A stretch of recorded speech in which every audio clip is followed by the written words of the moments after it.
ang problema sa kanya.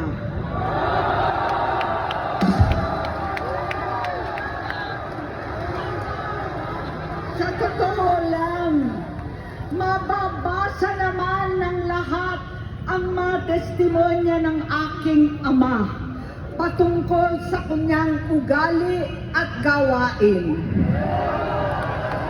Noon, dahil may tatay pa kami, hindi ko pa siya responsibilidad. Noong tumatanda, ay mas naging nakakabahala. Batid ko na nagda-drug siya.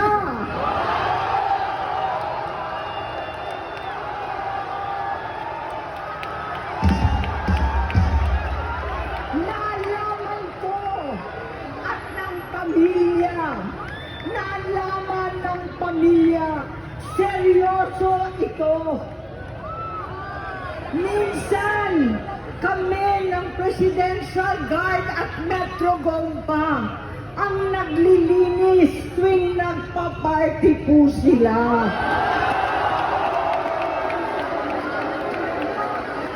Mamuhay kaming magkakapatid sa ibang bansa. Kami-kami lang. Kinumbinsi ko pa si Bongbong, pakasalan mo na si Lisa.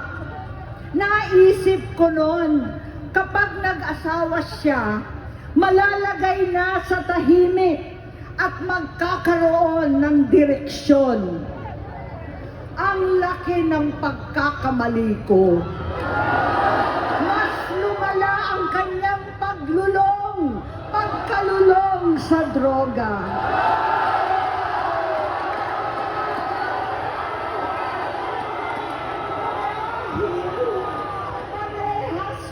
Silang